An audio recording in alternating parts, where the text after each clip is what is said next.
ಮಂಡ್ಯ ಜಿಲ್ಲೆಗೆ ರೈತರಿಗೆ ನೀರನ್ನು ಕೊಡುವಂತಹ ಕಾವೇರಿ ನದಿ, ಕಾವೇರಿ ಜಲಾನಯನ ಪ್ರದೇಶದಲ್ಲಿ ಮಳೆ ಇಲ್ಲದೆ 89 ಅಡಿಗೆ ಕುಸಿದಿದೆ ಕನ್ನಂಬಾಡಿ ಒಡಲು. ದಿನೇ ದಿನೇ ಕುಸಿತಾ ಇದೆ. ಆ ಪ್ರದೇಶದಲ್ಲಿ ಮಳೆನೇ ಬರ್ತಾ ಇಲ್ಲ. ಕೆಆರ್ಎಸ್ ಡ್ಯಾಂನ ನೀರಿನ ಮಟ್ಟ 89 ಅಡಿಗೆ ಕುಸಿತಿರೋದು. ಮುಂಗಾರು ತಡ ಆದರೆ ಕುಡಿಯುವ ನೀರಿಗೆ ಕಂಟಕ ಫಿಕ್ಸ್. ಬೇರೆ ಕಡೆ ಎಲ್ಲ ಸಿಕ್ಕಾಪಟ್ಟೆ ಮಳೆ ಬರ್ತಾ ಇದೆ. ಆದರೆ ಕಾವೇರಿ ಜಲಾನಯನ ಪ್ರದೇಶ ಅಂದ್ರೆ ಬ್ಯಾಕ್ ವಾಟರ್, ಆ ಪ್ರದೇಶದಲ್ಲಿ ನೀರಿಲ್ಲ, ಮಳೆ ಇಲ್ಲ. ಈ ಸಂಬಂಧಪಟ್ಟ ಒಂದು ಪ್ರತ್ಯಕ್ಷ ವರದಿದೆ ನೋಡೋಣ. ಬೆಂಗಳೂರು ಸೇರಿದಂತೆ ರಾಜ್ಯದ ಹಲವೆಡೆ ಪೂರ್ವ ಮುಂಗಾರು ಮಳೆ ಅಬ್ಬರಿಸ್ತಾ ಇದೆ. ಆದ್ರೆ ಕಾವೇರಿ ಜಲಾನಯನ ಪ್ರದೇಶದಲ್ಲಿ ಇನ್ನೂ ಕೂಡ ಮಳೆ ಆಗ್ತಾ ಇಲ್ಲ. ಹೀಗಾಗಿ ಹಳೆ ಮೈಸೂರು ಭಾಗದ ಜೀವನಾಡಿ ಕೆಆರ್ಎಸ್ ಡ್ಯಾಂನ ನೀರಿನ ಮಟ್ಟ ದಿನೇ ದಿನೇ ಕುಸಿತಾ ಇದೆ. ಸದ್ಯ ನಾನು ಮಂಡ್ಯ ಜಿಲ್ಲೆ ಶ್ರೀರಂಗಪಟ್ಟಣ ತಾಲೂಕಿನ ಕೆಆರ್ಎಸ್ ಡ್ಯಾಂ ಬಳಿ ಇದ್ದೀನಿ. ದೃಶ್ಯದಲ್ಲಿ ಗಮನಿಸಬಹುದು ಯಾವ ರೀತಿ ನೀರಿನ ಮಟ್ಟ ಕುಸಿದಿದೆ ಅಂತ. ತುಂಬಿದಂತ ಸಂದರ್ಭದಲ್ಲಿ ಕೆಆರ್ಎಸ್ ಅಣೆಕಟ್ಟೆ ಸಾಗರದಂತೆ ಕಂಗೊಳಿಸಿದೆ. ಆದ್ರೆ ಈಗ ಕೆರೆಯಂತೆ ನಮಗೆ ನೋಡೋದಕ್ಕೆ ಸಿಗ್ತಾ ಇರುವಂತದ್ದು. ಇನ್ನು 124.80 ಅಡಿ ಗರಿಷ್ಠ ಮಟ್ಟ ಹೊಂದಿರುವಂತಹ ಕೆಆರ್ಎಸ್ ಅಣೆಕಟ್ಟೆಯಲ್ಲಿ ಸದ್ಯ 89 ಅಡಿ ನೀರು ಮಾತ್ರ ಸಂಗ್ರಹ ಆಗಿರುವಂತದ್ದು. ಇನ್ನು ಟಿಎಂಸಿ ಲೆಕ್ಕಾಚಾರದಲ್ಲಿ ನೋಡೋದಾದ್ರೆ ಏನು 49.452 ಟಿಎಂಸಿ ನೀರು ಸಂಗ್ರಹ ಸಾಮರ್ಥ್ಯವನ್ನ ಕೆಆರ್ಎಸ್ ಅಣೆಕಟ್ಟೆ ಹೊಂದಿರುವಂತದ್ದು. ಸದ್ಯ 15 ಟಿಎಂಸಿ ನೀರು ಮಾತ್ರ ಈಗ ನಮಗೆ ಇಲ್ಲಿ ಸಂಗ್ರಹ ಆಗಿರುವಂತದ್ದು. ಈಗಾಗಲೇ ನೀರಿನ ಮಟ್ಟ ಕುಸಿದಿರೋದ್ರಿಂದ ಈಗ ಏನು 15 ಟಿಎಂಸಿ ಮಾತ್ರ ನೀರು ಸಂಗ್ರಹ ಇದೆ. ಈ 15 ಟಿಎಂಸಿಯಲ್ಲಿ 7 ಟಿಎಂಸಿ ನೀರು ಡೆಡ್ ಸ್ಟೋರೇಜ್, ಅದನ್ನ ಬಳಕೆ ಮಾಡಿಕೊಳ್ಳೋದಕ್ಕೆ ಸಾಧ್ಯವಿಲ್ಲ. ಹಾಗಾಗಿ ಉಳಿದ 8 ಟಿಎಂಸಿ ನೀರಿನಲ್ಲೇ ಕುಡಿಯೋದಕ್ಕೆ ಹಾಗೂ ಏನು ಕೃಷಿಗೆ ಬಳಸಬೇಕಾಗಿರುವಂತದ್ದು. ಇನ್ನು ಬೆಂಗಳೂರಿನಲ್ಲಿ ಮಳೆಯಿಂದಾಗಿ ಸಾಕಷ್ಟು ಅವಾಂತರ ಸೃಷ್ಟಿಯಾಗಿದೆ. ಆದರೆ ಕೆಆರ್ಎಸ್ ಡ್ಯಾಂನಲ್ಲಿ ನೀರಿನ ಮಟ್ಟ ಕುಸಿರೋದ್ರಿಂದ ಮಳೆ ಆಗ್ತಾ ಇದ್ರೂ ಕೂಡ ಬೆಂಗಳೂರಿಗೆ ಮುಂಬರುವ ದಿನಗಳಲ್ಲಿ ಕುಡಿಯುವ ನೀರಿಗೆ ಸಮಸ್ಯೆ ಆಗುವಂತ ಸಾಧ್ಯತೆ ಇರುವಂತದ್ದು. ಯಾಕೆಂದ್ರೆ ಇನ್ನು ಕೂಡ ಕಾವೇರಿ ಜಲಾನಯನ ಪ್ರದೇಶದಲ್ಲಿ ಮಳೆ ಆಗ್ತಾ ಇಲ್ಲ. ಹೀಗಾಗಿ ಡ್ಯಾಂಗೆ ಒಳ ಹರಿವು ಪ್ರಮಾಣ ಕೂಡ ಏರಿಕೆ ಆಗ್ತಾ ಇಲ್ಲ. ಈ ಇರುವ ನೀರು ದಿನೇ ದಿನೇ ಏನು ಇಳಿಕೆ ಆಗ್ತಾ ಇರೋದ್ರಿಂದ ಮುಂದಿನ ತಿಂಗಳು ಅಥವಾ ಜುಲೈನಲ್ಲಿ ಕುಡಿಯೋ ನೀರಿಗೆ ಸಮಸ್ಯೆ ಆಗುವಂತ ಸಾಧ್ಯತೆ ಇದೆ. ಜೂನ್ನಲ್ಲಿ ಏನು ಮುಂಗಾರು ಪ್ರವೇಶ ಆಗಿ ಕಾವೇರಿ ಜಲಾನಯನ ಪ್ರದೇಶದಲ್ಲಿ ಮಳೆ ಅಬ್ಬರಿಸಿದ್ರೆ ಯಾವುದೇ ರೀತಿ ಸಮಸ್ಯೆ ಆಗೋದಿಲ್ಲ. ಆದ್ರೆ ಮುಂಗಾರು ತಡ ಆದ್ರೆ ಏನು ನೀರಿನ ಸಮಸ್ಯೆ ಕಾಡುವಂತ ಸಾಧ್ಯತೆ ಇರುವಂತದ್ದು. ಒಟ್ಟಾರೆ ಹೇಳೋದಾದ್ರೆ ಏನು ವರುಣ ರಾಜ್ಯದಲ್ಲಿ ಅಬ್ಬರಿಸ್ತಾ ಇದ್ರು ಕೂಡ ಕಾವೇರಿ ಜಲಾನಯನ ಪ್ರದೇಶದಲ್ಲಿ ಇನ್ನೂ ಕೂಡ ವರುಣ ಕೃಪೆಯನ್ನ ತೋರಿಲ್ಲ. ಹೀಗಾಗಿ ಕಾವೇರಿ ಜಲಾನಯನ ಪ್ರದೇಶದಲ್ಲಿ ಮುಂಗಾರು ಏನಾದ್ರೂ ಏನು ಚುರುಕುಗೊಂಡ್ರೆ ಅಂದ್ರೆ ನಿಗದಿತ ಸಮಯದಲ್ಲೇ ಮುಂಗಾರು ಪ್ರವೇಶ ಮಾಡಿದ್ರೆ ಯಾವುದೇ ರೀತಿ ಸಮಸ್ಯೆ ಆಗೋದಿಲ್ಲ. ಮುಂಗಾರು ತಡ ಆಯ್ತು ಅಂದ್ರೆ ಕಾವೇರಿ ನೀರಿಗೆ ತತ್ವರ ಆಗುವಂತ ಲಕ್ಷಣಗಳು ಈಗ ಕಾಣ್ತಾ ಇರುವಂತದ್ದು. ಕ್ಯಾಮ್ರಾಮನ್ ಇನ್ನೊಂದು ಜೊತೆ ಆನಂದ್, ರಿಪಬ್ಲಿಕ್ ಕನ್ನಡ, ಮಂಡ್ಯ. ಮಂಡ್ಯ ಜಿಲ್ಲೆಗೆ ರೈತರಿಗೆ ನೀರನ್ನು ಕೊಡುವಂತಹ ಕಾವೇರಿ ನದಿ, ಕಾವೇರಿ ಜಲಾನಯನ ಪ್ರದೇಶದಲ್ಲಿ ಮಳೆ ಇಲ್ಲದೆ 89 ಅಡಿಗೆ ಕುಸಿದಿದೆ ಕನ್ನಂಬಾಡಿ ಒಡಲು. ದಿನೇ ದಿನೇ ಕುಸಿತಾ ಇದೆ. ಆ ಪ್ರದೇಶದಲ್ಲಿ ಮಳೆನೇ ಬರ್ತಾ ಇಲ್ಲ. ಕೆಆರ್ಎಸ್ ಡ್ಯಾಂನ ನೀರಿನ ಮಟ್ಟ 89 ಅಡಿಗೆ ಕುಸಿತಿರೋದು. ಮುಂಗಾರು ತಡ ಆದರೆ ಕುಡಿಯುವ ನೀರಿಗೆ ಕಂಟಕ ಫಿಕ್ಸ್. ಬೇರೆ ಕಡೆ ಎಲ್ಲ ಸಿಕ್ಕಾಪಟ್ಟೆ ಮಳೆ ಬರ್ತಾ ಇದೆ. ಆದರೆ ಕಾವೇರಿ ಜಲಾನಯನ ಪ್ರದೇಶ ಅಂದ್ರೆ ಬ್ಯಾಕ್ ವಾಟರ್, ಆ ಪ್ರದೇಶದಲ್ಲಿ ನೀರಿಲ್ಲ, ಮಳೆ ಇಲ್ಲ.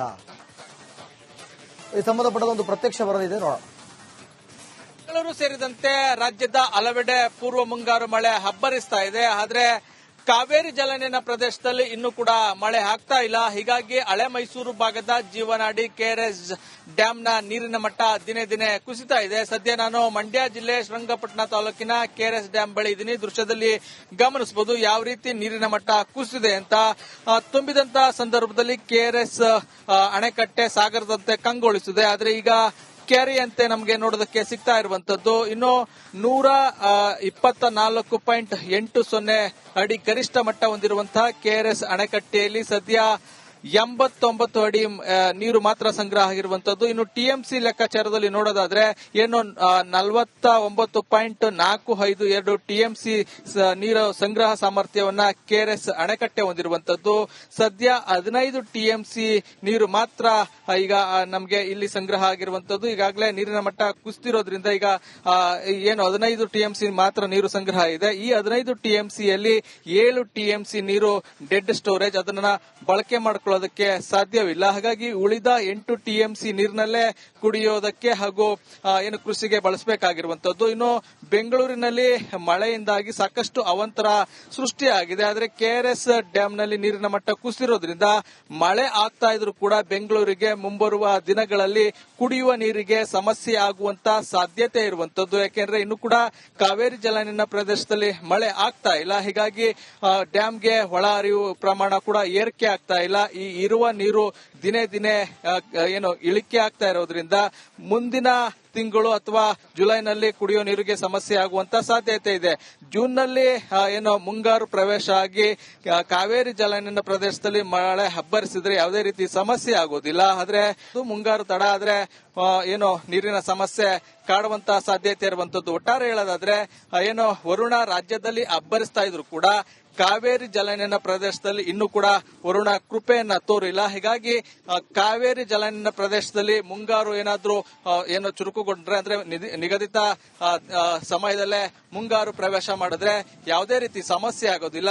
ಮುಂಗಾರು ತಡ ಆಯ್ತು ಅಂದ್ರೆ ಕಾವೇರಿ ನೀರಿಗೆ ತತ್ವರ ಆಗುವಂತ ಲಕ್ಷಣಗಳು ಈಗ ಕಾಣ್ತಾ ಇರುವಂತದ್ದು. ಕ್ಯಾಮ್ರಾಮನ್ ಇನ್ನೊಂದು ಜೊತೆ ಆನಂದ್, ರಿಪಬ್ಲಿಕ್ ಕನ್ನಡ, ಮಂಡ್ಯ.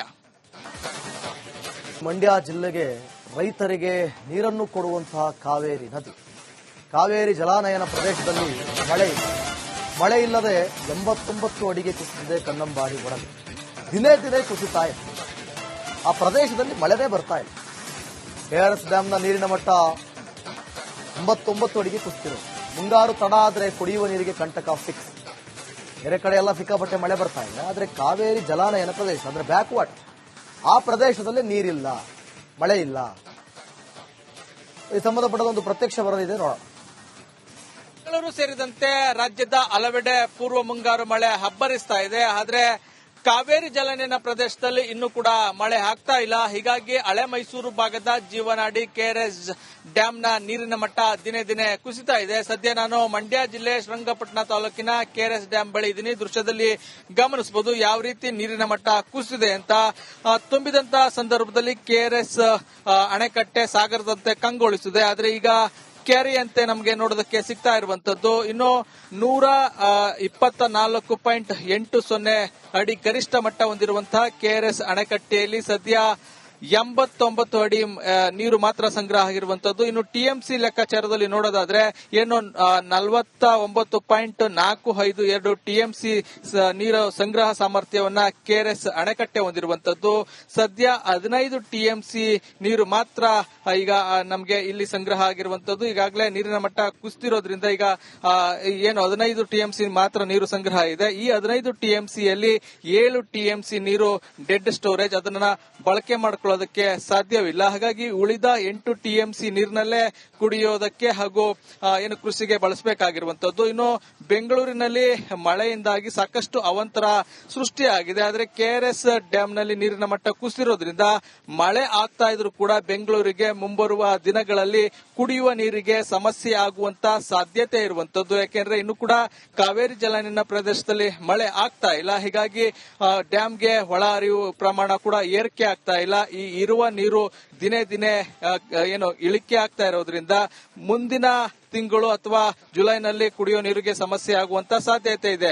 ಜೂನ್ನಲ್ಲಿ ಏನು ಮುಂಗಾರು ಪ್ರವೇಶ ಆಗಿ ಕಾವೇರಿ ಜಲಾನಯನ ಪ್ರದೇಶದಲ್ಲಿ ಮಳೆ ಅಬ್ಬರಿಸಿದ್ರೆ ಯಾವುದೇ ರೀತಿ ಸಮಸ್ಯೆ ಆಗೋದಿಲ್ಲ. ಆದ್ರೆ ಮುಂಗಾರು ತಡ ಆದ್ರೆ ಏನು ನೀರಿನ ಸಮಸ್ಯೆ ಕಾಡುವಂತ ಸಾಧ್ಯತೆ ಇರುವಂತದ್ದು. ಒಟ್ಟಾರೆ ಹೇಳೋದಾದ್ರೆ ಏನು ವರುಣ ರಾಜ್ಯದಲ್ಲಿ ಅಬ್ಬರಿಸ್ತಾ ಇದ್ರು ಕೂಡ ಕಾವೇರಿ ಜಲಾನಯನ ಪ್ರದೇಶದಲ್ಲಿ ಇನ್ನೂ ಕೂಡ ವರುಣ ಕೃಪೆಯನ್ನ ತೋರಿಲ್ಲ. ಹೀಗಾಗಿ ಕಾವೇರಿ ಜಲಾನಯನ ಪ್ರದೇಶದಲ್ಲಿ ಮುಂಗಾರು ಏನಾದ್ರೂ ಏನು ಚುರುಕುಗೊಂಡ್ರೆ ಅಂದ್ರೆ ನಿಗದಿತ ಸಮಯದಲ್ಲೇ ಮುಂಗಾರು ಪ್ರವೇಶ ಮಾಡಿದ್ರೆ ಯಾವುದೇ ರೀತಿ ಸಮಸ್ಯೆ ಆಗೋದಿಲ್ಲ.